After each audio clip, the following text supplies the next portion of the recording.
کن چیزوں کا کھانا حلال ہے؟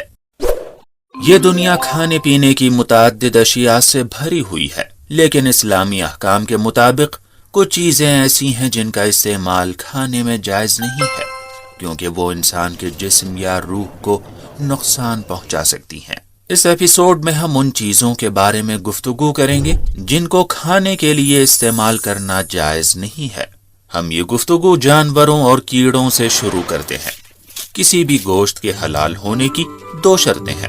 پہلی شرط یہ ہے کہ جانور کو اسلامی قانون کے مطابق ذبح یا شکار کیا گیا ہو۔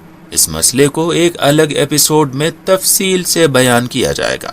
دوسری شرط یہ ہے کہ گوشت ایسے جانور کا ہو جس کے کھانے کی ہمیں اجازت دی گئی ہے، اور ہم اسی سلسلے میں بات کرنے جا رہے ہیں۔ ہم جانوروں کو 4 گروہ میں تقسیم کرتے ہیں: خشکی کے جانور، پرندے، پانی میں رہنے والے جانور اور کیڑے مکوڑے۔ پہلا گروہ ہے خشکی کے جانور۔ اس گروہ میں گائے، بھیڑ اور اونٹ جیسے چرنے والے جانوروں کا کھانا جائز ہے، اگرچہ گھوڑا، خچر اور گدھا بھی جائز ہے لیکن مکروہ ہے۔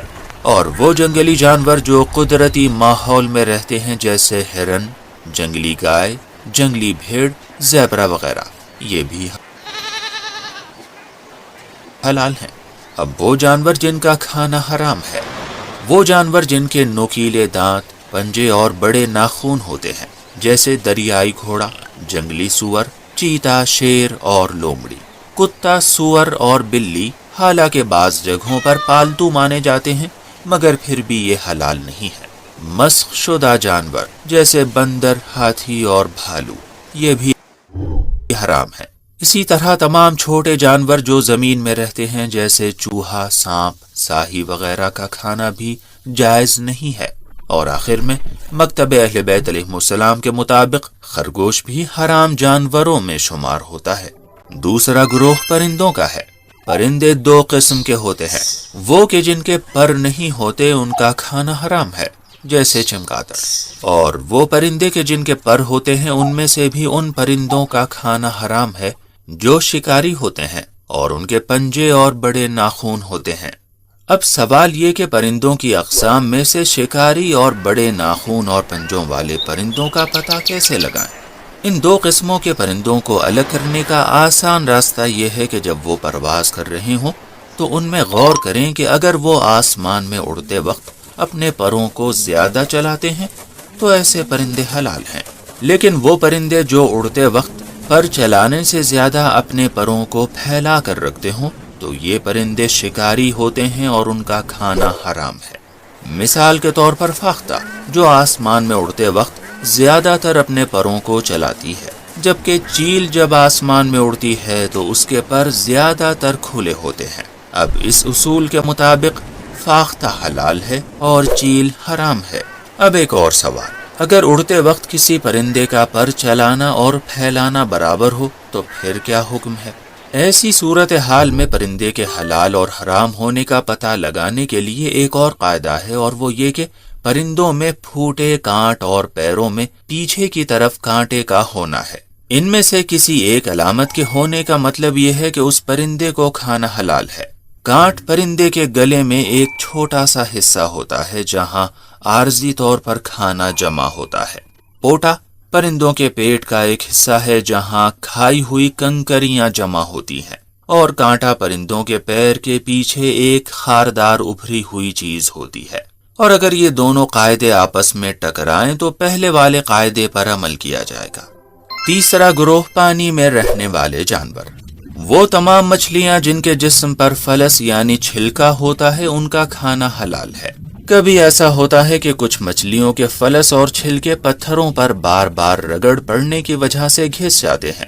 ایسی مچھلیوں کا کھانا بھی حلال ہے، کیونکہ دراصل وہ مچھلیاں چھلکے دار ہوتی ہیں، اور وہ مچھلیاں جن میں چھلکے ہوتے ہی نہیں ان کا کھانا حرام ہے۔ مچھلی اور جھینگے کے علاوہ پانی میں رہنے والے تمام جانوروں کا کھانا حرام ہے، جیسے آکٹوپس، گھونگا، کیکڑا وغیرہ، یہ سب حرام ہے۔ یہ بھی واضح رہے کہ صرف جھینگا مچھلی کھانا حلال ہے، اور اس کے علاوہ اس سے ملتی جلتی مچھلیاں جیسے کریفش وغیرہ یہ سب حرام ہے۔ چوتھا گروہ ہے کیڑے مکوڑوں کا۔ ہر قسم کے کیڑے مکوڑے کھانا حرام ہے، چاہے وہ تتلیوں جیسے اڑنے والے کیڑے ہوں یا چیلر اور جوئیں جیسے دوسرے کیڑے۔ اس گروہ میں صرف ٹڈی کا کھانا حلال ہے۔ تو ہم نے تمام جانوروں کے عام احکام بیان کر دیے۔ اب ایک سوال، کیا حلال جانوروں کے تمام حصوں کا کھانا جائز ہے؟ جواب یہ کہ حلال جانور کے گوشت، دل، جگر، جگالی کرنے والے جانوروں کا پہلا معدہ، آنتے، کرکری ہڈی، کھال، رگ اور دوسرے حصوں کا کھانا جائز ہے۔ اور حلال جانور کی بھی کچھ چیزیں کھانا جائز نہیں ہے، جیسے پیشاب، گوبر، تناسلی اعضاء، اوجڑی، ہر قسم کے غدود، پتا، تلی، آنکھوں کی پتلی اور خون۔ لیکن شرعی طور پر ذبح کیے ہوئے جانور کا خون جو بدن میں رہ جاتا ہے، وہ اگر کھانے میں مل جائے تو اس کا کھانا جائز ہے۔ کچھ عام باتیں، دودھ یا اس سے بنی چیزیں اور انڈے اگر حلال جانور کے ہیں تو ان کا کھانا بھی جائز ہے۔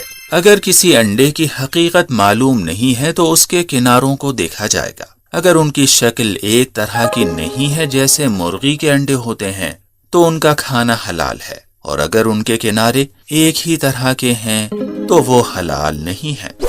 کچھ حلال جانور خاص شرائط میں حرام ہوتے ہیں، جیسے کوئی حلال جانور سور کا دودھ پیے یا انسان کا فضلہ کھائے یا اتنی شراب پی لے کہ نشے تک پہنچ جائے، تو اس صورت میں وہ جانور حرام ہو جائے گا۔ مزید معلومات کے لیے توضیح المسائل کی طرف رجوع کریں۔ خواتین کا دودھ صرف دودھ پیتے بچوں کے لیے جائز ہے اور اس کے علاوہ سب کے لیے حرام ہے۔ اب جانوروں کے علاوہ اور بھی دوسری حرام چیزیں ہیں جن کو کھانا پینا جائز نہیں ہے، جیسے نجس چیز یا وہ چیز جس کا کھانا شدید نقصان دہ ہو۔ اسی طرح کیچڑ، فضلہ اور مٹی بھی حرام ہے، لیکن امام حسین علیہ السلام کی قبر کی مٹی کو علاج کے لیے استعمال کیا جا سکتا ہے۔ اسی طرح وہ انگور کا رس جو ابالنے سے 2/3 تک نہ جلا ہو۔ اس کے علاوہ جو کی شراب، وائن اور تمام نشہ آور چیزیں یہ بھی حرام ہیں۔ اور آخر میں اس دسترخوان پر کھانا کھانا بھی حرام ہے جس پر شراب پیش کی جائے۔